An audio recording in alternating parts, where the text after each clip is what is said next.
Hello, wrestling fans. Welcome to SICW All-Star Wrestling. I'm Drew Ebenhouse, here with Lucky P. Larson, Esquire. Manager to the Stars, manager of the Champs, and good personal friend of Missy Hyde, who you'll see very soon. I'm glad you got back on your feet. You were sad in our last couple intros, and I'm glad you're back.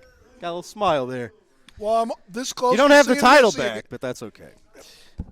Ladies and gentlemen, we've got a great episode of wrestling action for you. How about this for a main event? 6-man tag team action. You're going to see Heath Hatton teaming up with the former AIWF World Tag Team Champions, custom made. We're talking about the new national champion, Eric Draven, and Charlie Key. They will be taking on the team of the Night Train, Gary Jackson, and the SICW Tag Team Champions, Billy McNeil and Volatile Curtis Wilde. Also, Joe Venetti is here. He will be taking on Payton Ayres. And I will be paying close attention to that. Joe Venetti, I'm watching you. Speaking of you, we're also going to get some words from yourself and the Dogtown Underground. So, ladies and gentlemen, time for some wrestling. Let's head to the ring. Ladies and gentlemen, our opening contest set for one fall with a 10-minute time limit. Introducing first, accompanied by the Merchant of Violence, Stephen E. From Cairo, Egypt, weighing 325 pounds, representing Devastation Incorporated, Payton Ayres. His opponent from St. Louis, Missouri, 212 pounds, Italian Grit, Joe Venetti. I'm paying attention.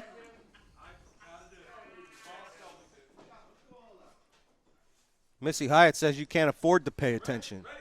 Missy Hyatt says a lot of things. Bill Henson calls for the bell. This is a really interesting matchup. It is, and I'm very torn here. This is a very difficult match. You've been in love with Joe Venetti, so what would you advise him taking on Payton Ayres? And, of course, your sometime friend, co-conspirator, Stephen E. on the other side of the ring. First of all, I'm not in love with Joe Venetti. Missy Hyatt's another matter. But Joe Venetti, so are Katie Lee and Nitro Girl Spice. Mm-hmm. But anyway, Joe Venetti is someone I have my eye on from a business perspective. He has got a lot of potential. Yeah, he's showing it right now. Yep. He is just missing that extra. He's missing the butter on the popcorn, so to speak. I don't know why that just jumped to mind, but he's missing the butter on the popcorn. Well, we've got delicious popcorn here. Yeah, I think that's apparently what's permeating my thoughts and smells at the moment. But the idea is... You sweat butter.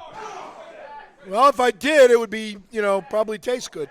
But anyway, the bottom line here is that I have great respect for Stephen E. and what he does. Mm-hmm.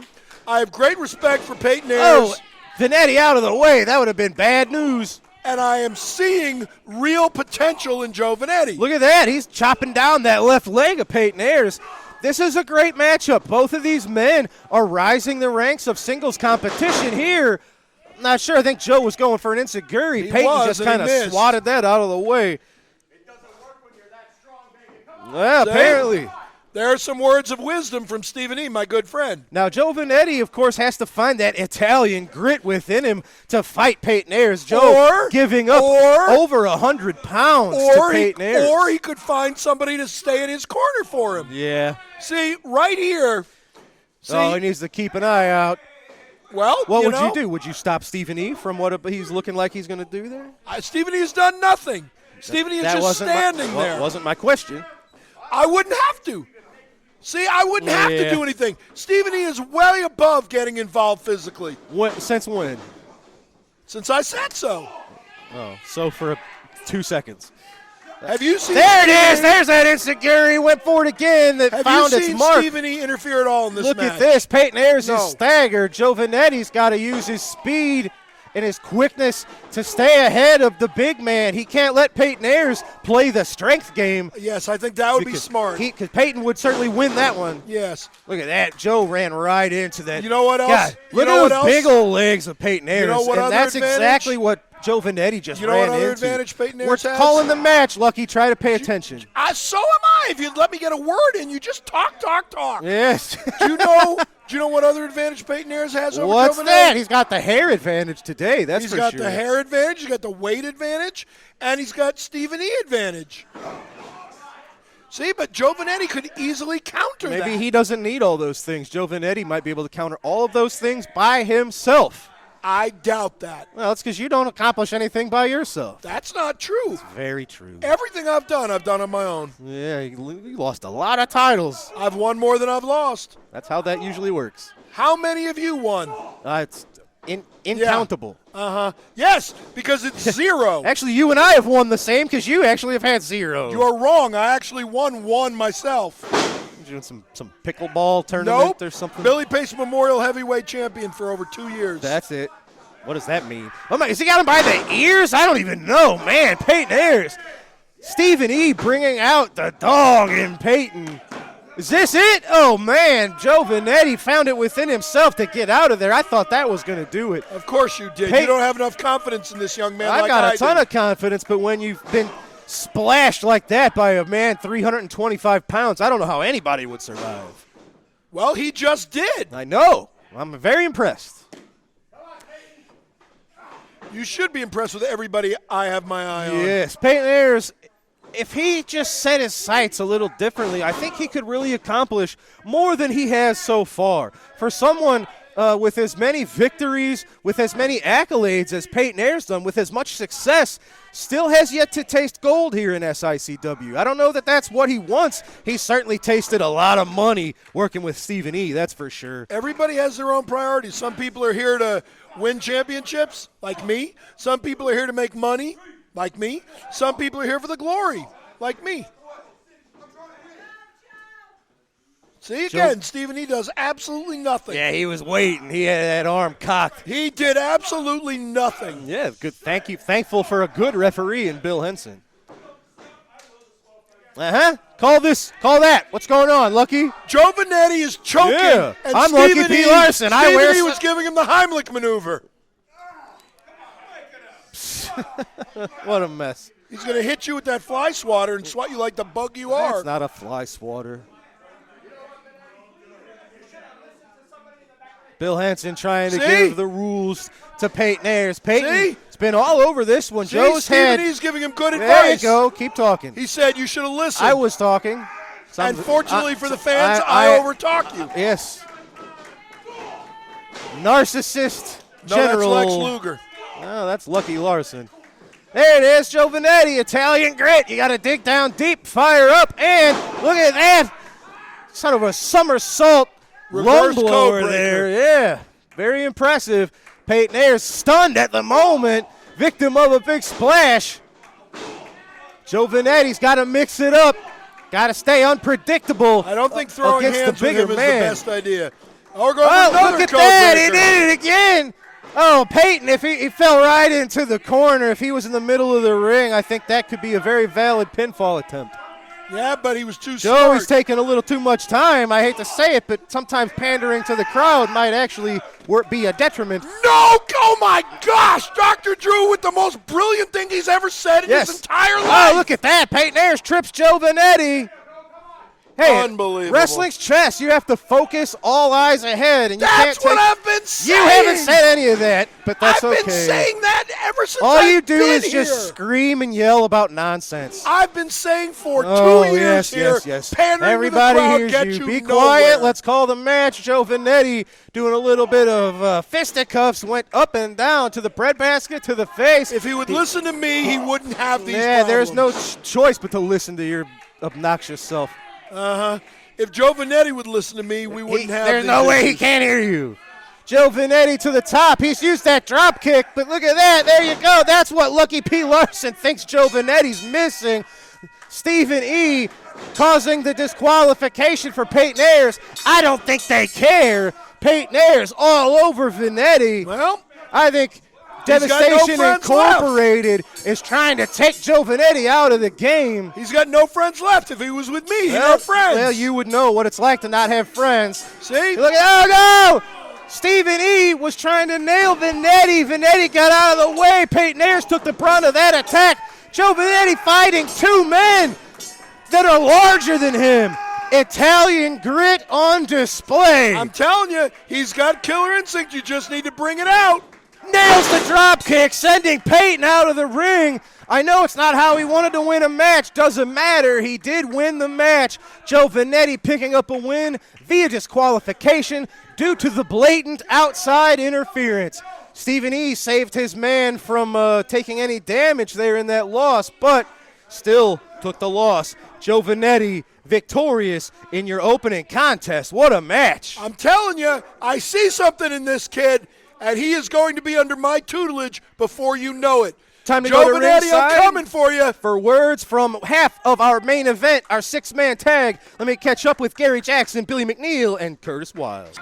Ladies and gentlemen, I am here with half of your main event. It's the Night Train, Gary Jackson, Billy McNeil, Volatile, Curtis Wild, Wildfire. You guys will be taking on Heath Hatton, who's been a thorn in your side, and the former AIWF Tag Team Champions, including the now your national champion, unfortunately, Eric Draven, and his partner, Charlie Key. This is going to be an amazing main event. Gary, where's your head at? You've been dealing with Heath Hatton. He's not only did he spear you recently at our show in Belleville, Illinois, left you laying, he did it again a few weeks ago here on All-Star Wrestling, causing you to lose the AIWF National Heavyweight Championship. First of all, I'm not going to sit up here and complain about that. What I'm going to do is get a hold of Heath Hatton myself, and I'm going to beat him down. Because what you did to me, Heath, is uncalled for. We used to be friends. I know things changed, but Heath, you've been gone for a while. I don't know what's in your head, but we're going to meet again, and when we do, it's going to be the Night Train all over you. Curtis, one half of the tag team champions, of course, with these beautiful brand new tag team title belts. Where's your head at? What a formidable six-man group you're facing later tonight. Man, what are we, chopped liver? We are the SICW Tag Team Champions. Now they were the world champions, the AIWF world champions, and I got to say, me and Billy, we got wide shoulders for another belt on the other shoulder. Because we are world class all the way. Curtis Wild and Billy McNeil are never going to die, baby. Couldn't have said it better myself, Curtis. You see what we've done here, man. We eat intensity and bleed magic. We're coming for more tag team titles, all the tag team titles. We're going to make sure this man right here, Gary Jackson, gets his revenge on Heath Hatton. You're all going to see it tonight. Now, if I recall correctly, in the past, you guys specifically mentioned Eric Draven and Charlie Key because they were the AIWF Tag Team Champions. They are no longer. However, if you guys pick up a win here tonight against the former tag champs, you have to imagine you guys would be next in line.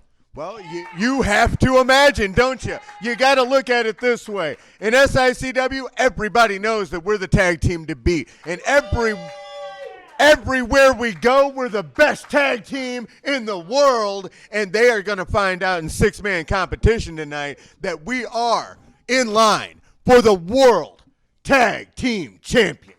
Ladies and gentlemen, one half of your main event here with me. I can't wait. That's going to be a barn burner. Well, my goodness. Well, we've got to take a commercial break. We will be right back with Cole Stevens in action. That's wild. SICW FanFest 3 is almost here. Meet your favorite wrestling superstars. May 16th and 17th, St. Louis. Get up close and personal with wrestling legend. SICW.org.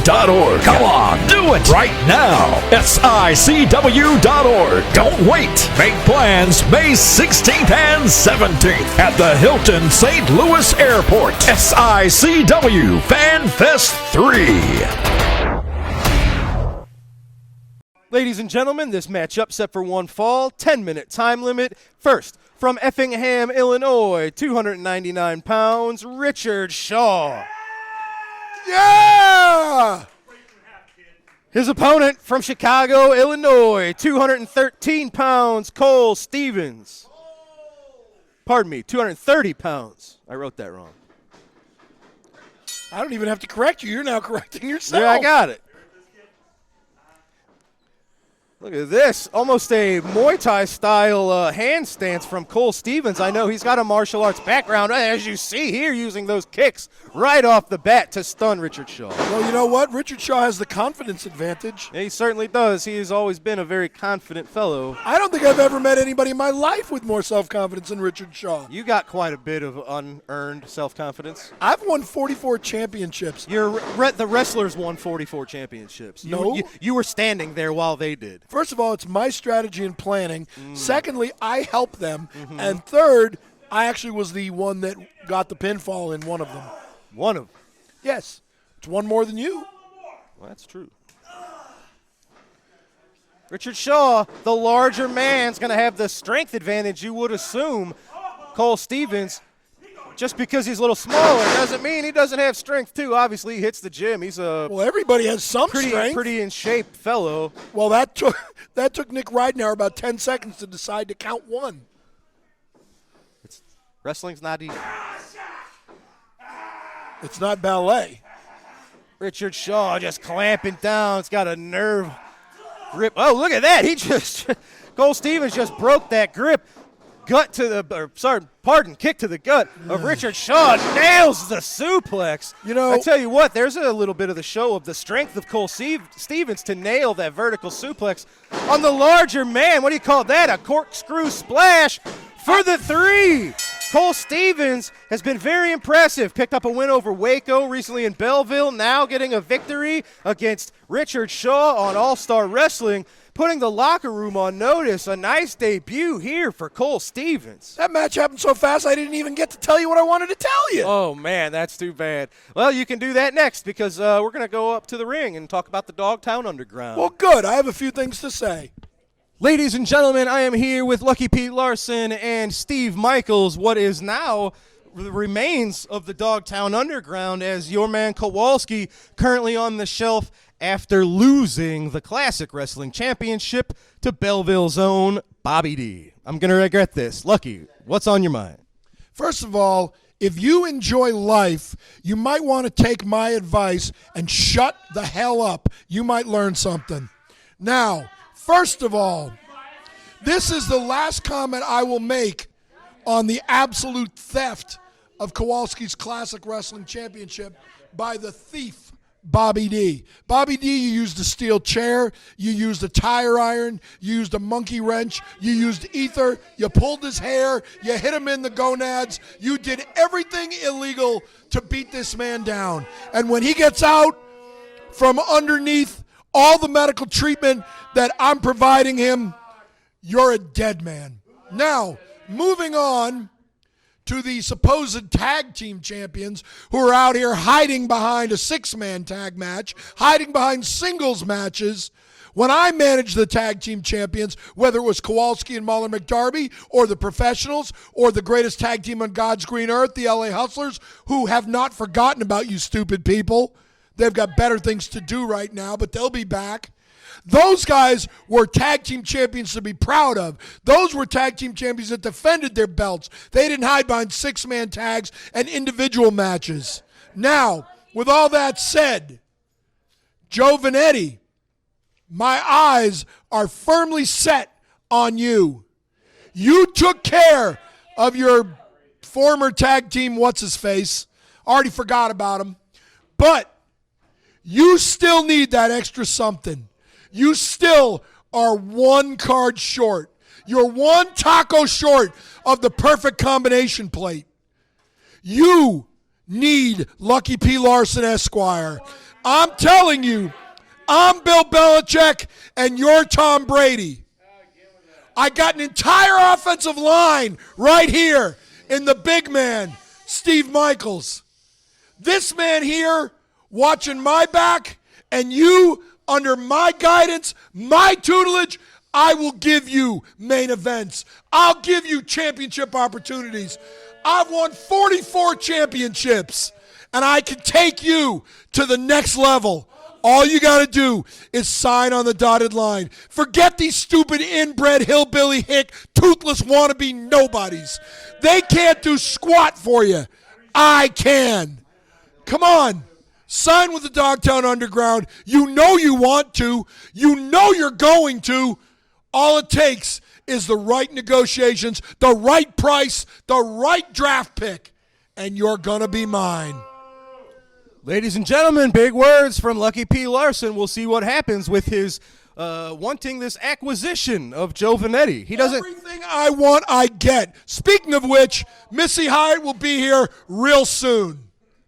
Ladies and gentlemen, well, good plug. FanFest 3. Don't miss it, fans. But that's all the time for Lucky P. Larson. We've got to take a commercial break. We'll be right back with this week's Promoters Corner. SICW presents FanFest 3, St.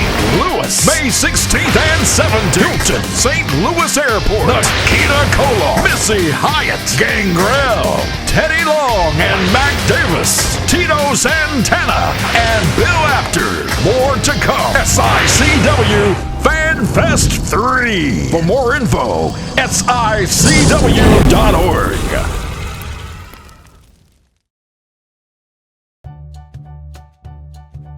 Everybody, What Were They Thinking is proud to be a part of the show with Herb Simmons at SICW. Show some enthusiasm, Joe. Put on a damn bow tie. We got Herb Simmons. We got the Kill Arena. We got St. Louis, where Mr. Briscoe is in the Hall of Fame. What Were They Thinking? It's available on Backstage Pass. Sportskeetas, our buddies. We talk about the wildest, the craziest, the dumbest, the insane moments in wrestling history that I'm proud to be a part of because, Mr. Briscoe, you're the one that hired me. And I don't know what I was thinking when I did that, John. That's not nice. Not nice at all. We love Herb Simmons, and Herb Simmons, you have been there forever. Mr. Briscoe thinks you might be 1,000. I don't think you're a day over 900. We love St. Louis. What were they thinking, Backstage Pass?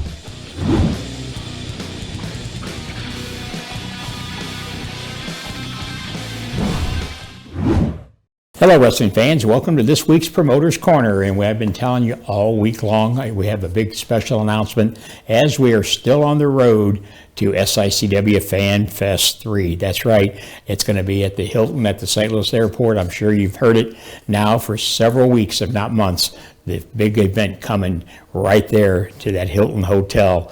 And yes, we've got a lineup like you wouldn't believe. You've already heard us announce Kevin Von Erich coming to St. Louis. That's right, Kevin Von Erich. You're going to see Rikishi, who we just announced this week, another big addition to that card. You're going to see people like Sabu, Nikita Koloff, Baby Doll, Missy Hyatt, Jacqueline, Tito Santana, B. Brian Blair, and the list just continues to grow, and it's all taking place right there. This is our third year of the FanFest, and yes, SICW keeps the legends alive, and that's what we're doing. And also we'll be celebrating the 66th year of Wrestling at the Chase that was right here, so popular in St. Louis and in the Midwest under the leadership of the late great Sam Muchnick, and of course then his protege Larry Matisek, who we will also be honoring. You know, for years we've called it the Bruiser Brody,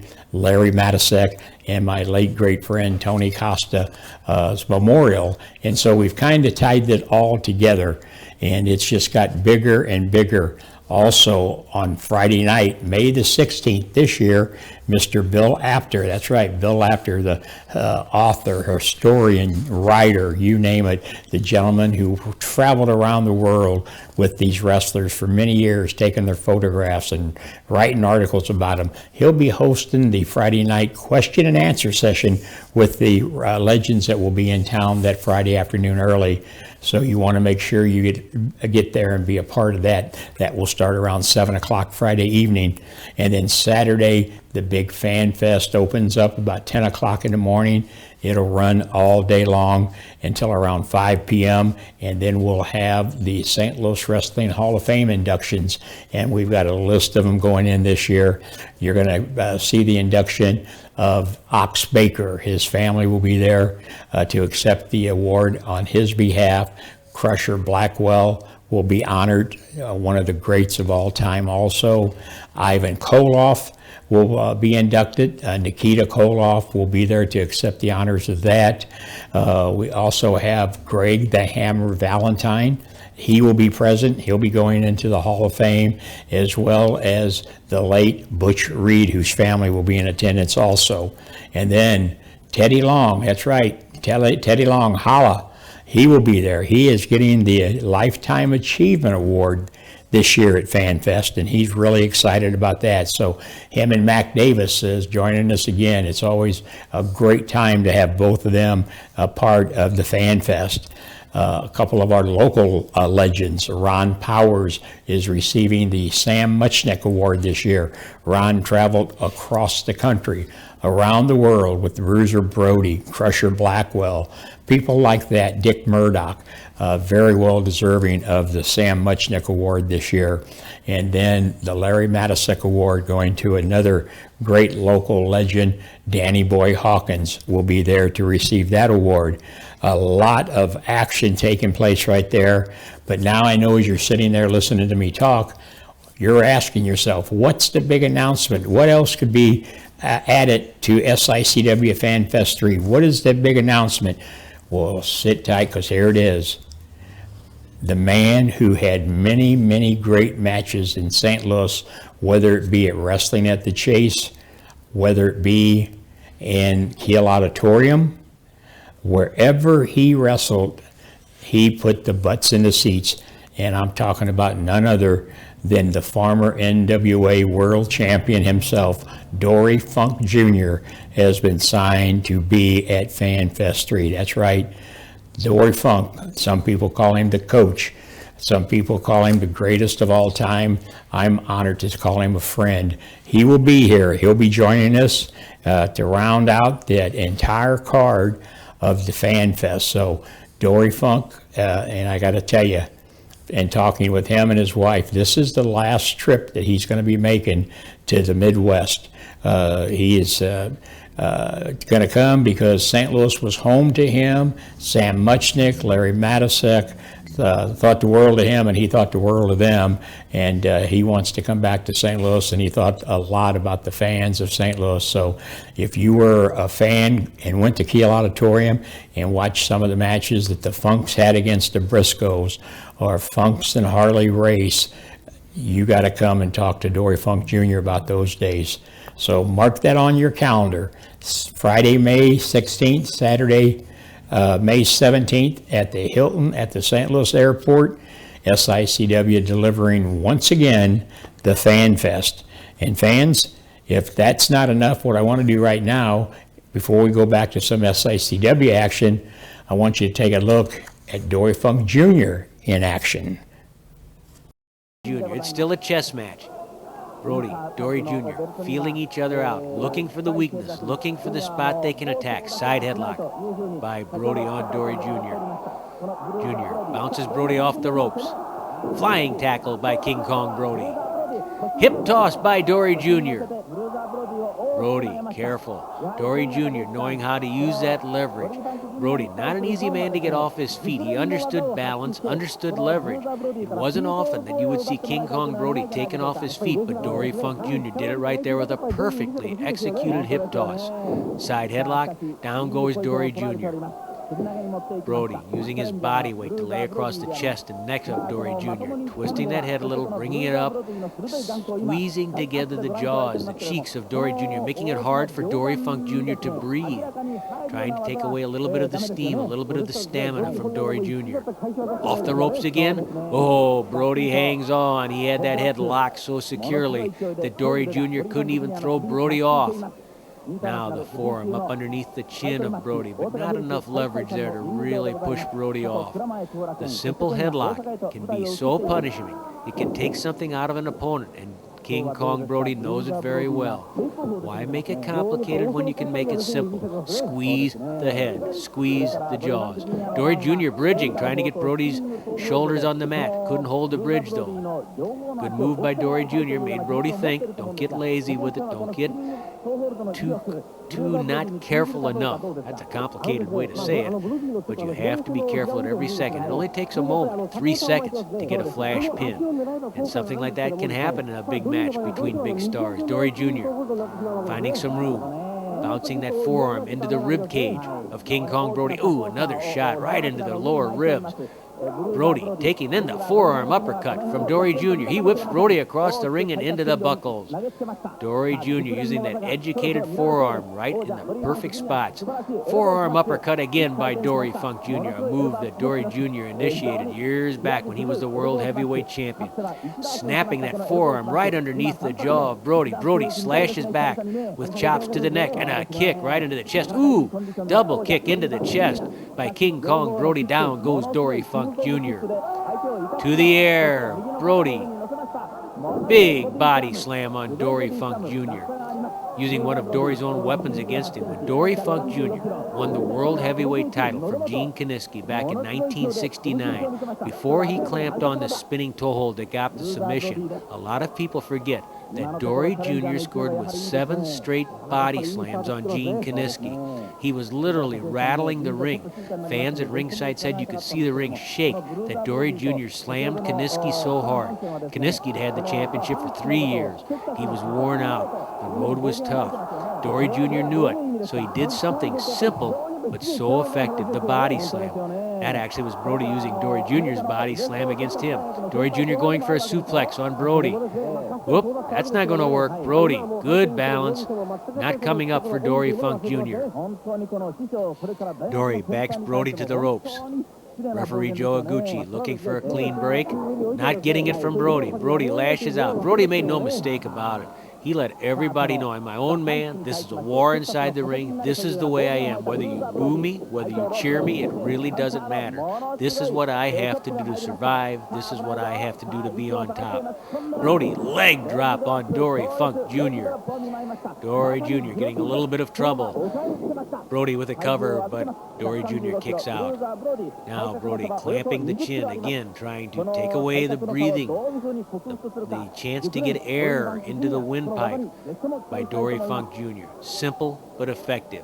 King Kong Brody, very strong upper body, squeezing that head together. Dory Jr. twisting around, but he walks right into the side headlock by Dory Jr.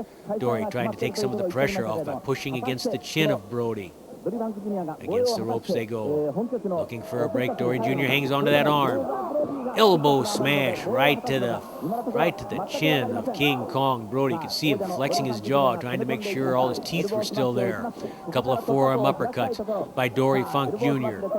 Dory lifts Brody. There's that big body slam by Dory Funk Jr. Don't ever underestimate how strong Dory Funk Jr. is. Dory Jr. double arm suplex, can't get him up. Brody blocking it, ducking his head.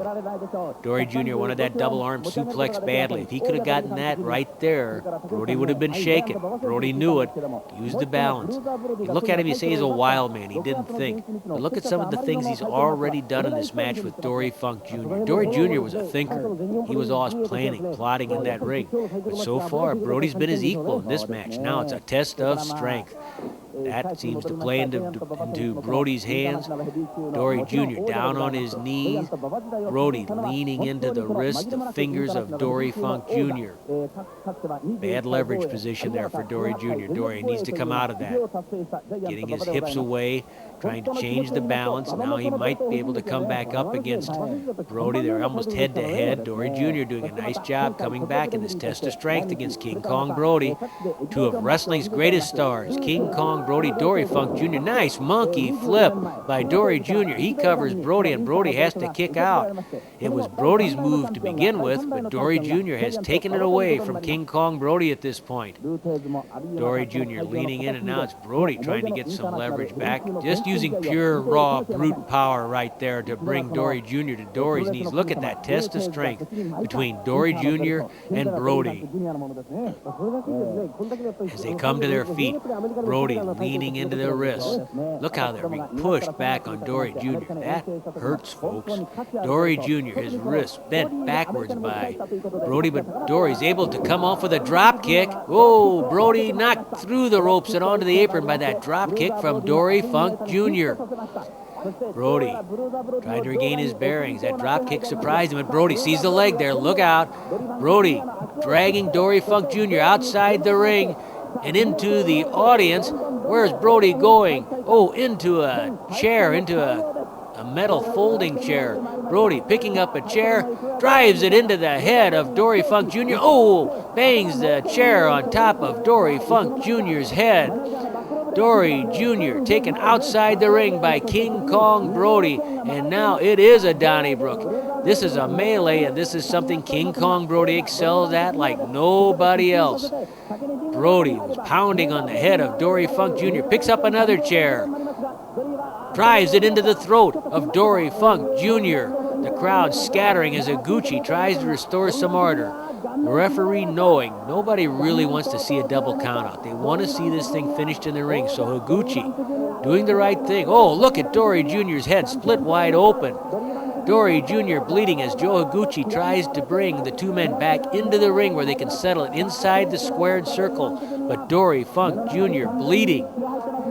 He's been battered by King Kong Brody, and a kick right to the head of Dory Funk Jr.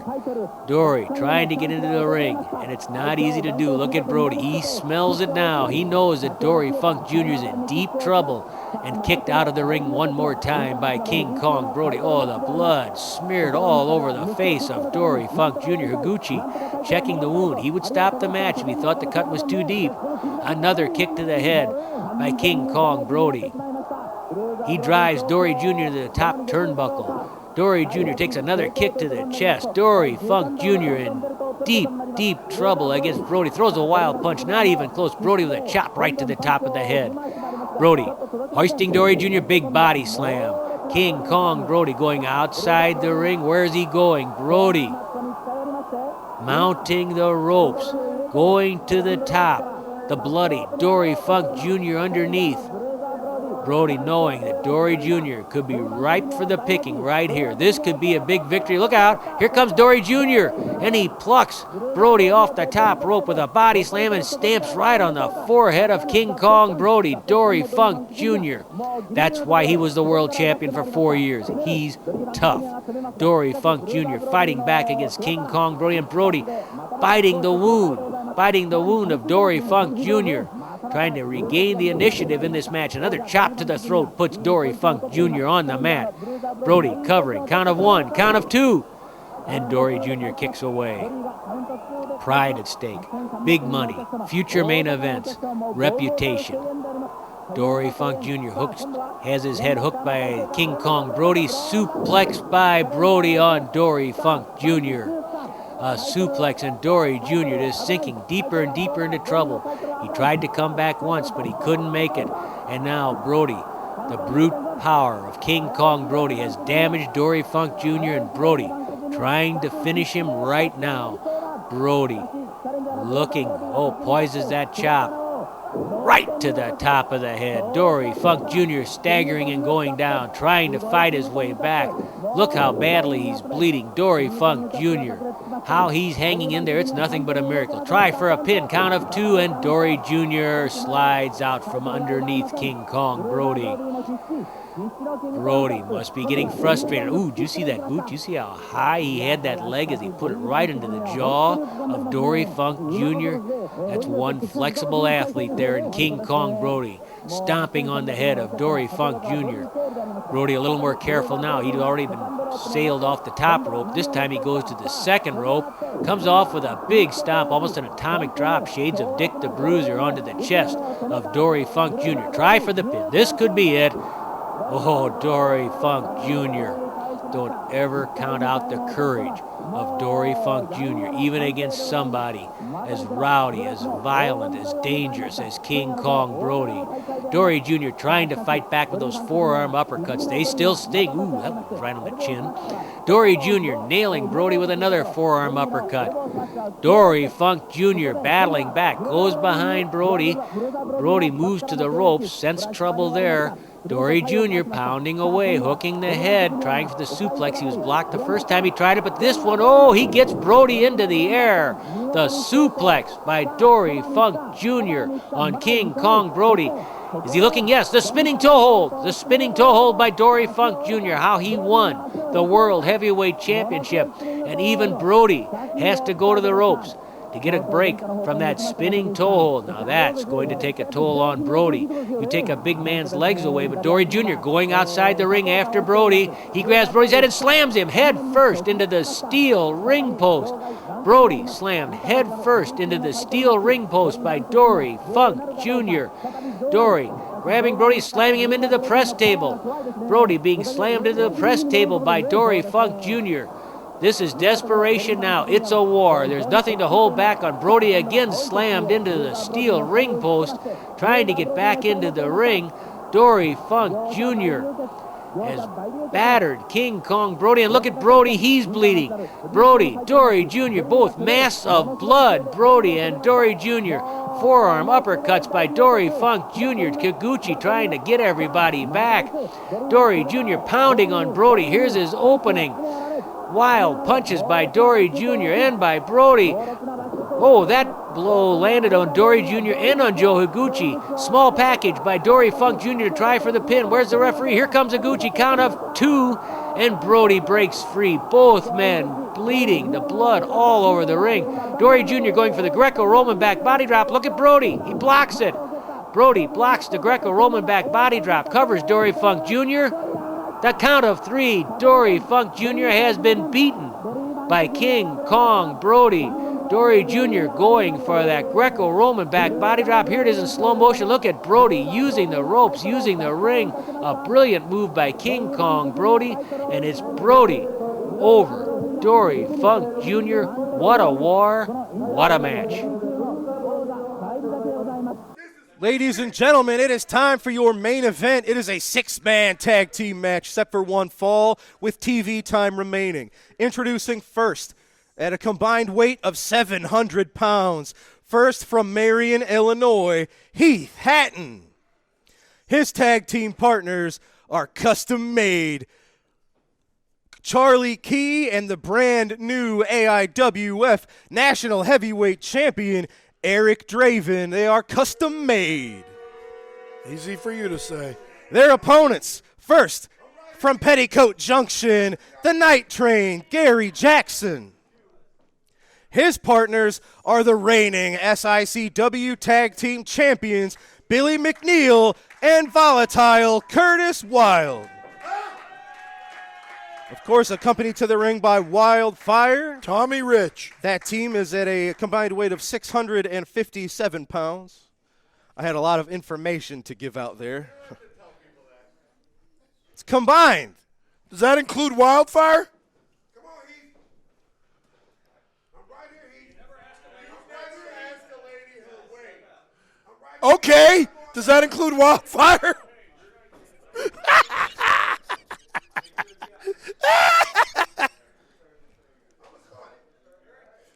That was good. Come on. Yeah, a little bit of back and forth between Lucky and the couple from the Wild side.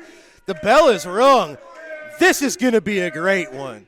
Heath Hatton. Gary thought he was going to get his hands on Heath Hatton after Hatton caused him the national championship and speared him at our recent show in Belleville, left him laying. Gary might have some cracked ribs. I really have no idea. Well, it's not his fault that man is smarter than him. Oh, well, Gary Jackson said I can match your tactics, makes the tag. Yeah, because he's afraid of facing him. That's not it.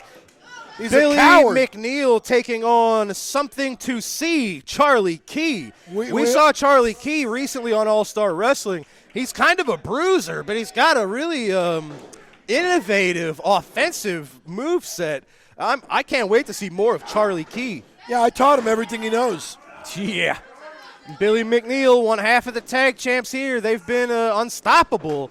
Yes! Gosh. Absolutely. They've been unstoppable as a tag team because they don't face anybody. They don't book themselves. They face whatever challengers that is put in front How of them. many times have they defended the tag team titles? They don't book the matches. Against the professionals. Wrestlers don't book How matches. many times have they defended the titles against the LA Hustlers? Wrestlers don't book matches. Gary Jackson with a headbutt to the left shoulder of Charlie Key. How many times have they defended the titles against Axe Allworth and Steve Michael? I don't know. How many times did the matchmakers put that match together? Because the Dogtown Underground gets no respect. Well, that's very true that no one respects you. So we're going to have to take that respect. Billy McNeil working on that left arm of Charlie. And once Joe Venetti joins us, there'll be no denying it. Billy going for an Irish whip. However, Charlie Key with the strength advantage reversed it into one of his own. Billy boot to the face of Charlie Key, but Charlie just sweeps the legs, sends Billy back and head first into that top turnbuckle, brings him into the wrong side of town. Tag to his tag team partner, former tag team champions, current AIWF National Heavyweight Champion Eric Draven. Boy, that took a long breath to say. Yes, didn't it certainly does. They're a very accomplished trio. Tagging in Heath Hatton, former SICW Classic Wrestling Champion, and you have to admit, he does have one fair point. He did not get a rematch when he lost the Classic title. Who did he lose it to? Oh, man, that's been a long time ago. I want to say Flash Flanagan, but I would have to double check. Yeah, well, because we know that he's a coward and he's afraid of giving a rightful rematch. That's what happens around here. You know, he has a point. Everything seems to revolve around the Big Goof and Gary Jackson and Bobby Thief. Well, you know, it's Herb Simmons' handpicked favorites. They get whatever the heck they want. They've been our mainstays for a long time. What company doesn't have local wrestlers that are there for a long time? Every territory, every organization. Look at this. Things are breaking loose here.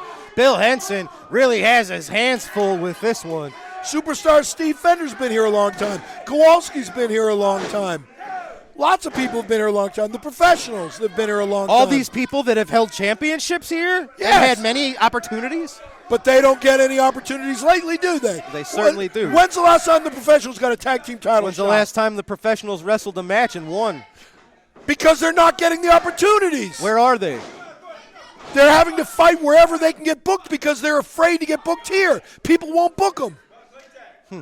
Well, it's good that you admit that your guys are afraid, I guess. I said the powers of be Bill are Henson afraid to making book the them. call. Charlie Key, I don't know what it is, man. He's got a little something special in him. Yep.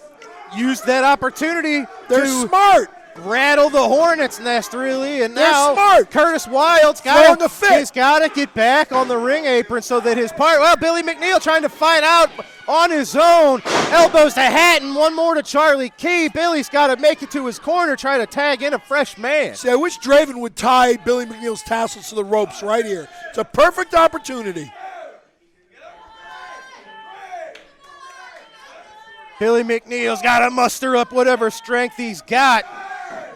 Curtis Wild, he's chomping at the bits. He wants nothing more than to get in the ring. Oh, he's got to wait longer. It's Gary Jackson getting his hands on Heath Hatton. Finally, some revenge. This has to feel great for Gary Jackson, dishing out some punishment to the man who cost him the national championship. And he took his eyes off the ball.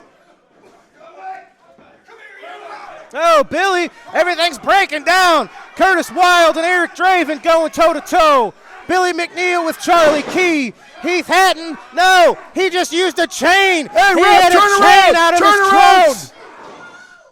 1, 2, No. 5. Oh, I can't believe it. I can. Amongst the chaos, Heath Hatton, we didn't think he had it in him, but look, he slid that chain. He's going back into his trunks. Look at that, right in front of the camera. I guess it's like showing your hand when you win poker. The damage has been done.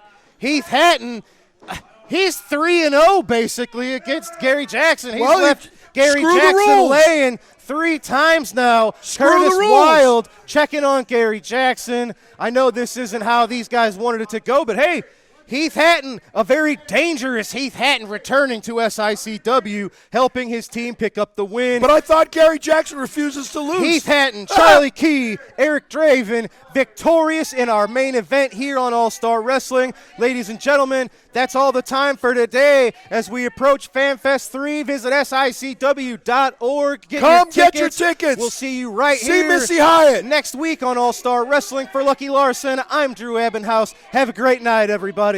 Weren't fast enough on Google, were you?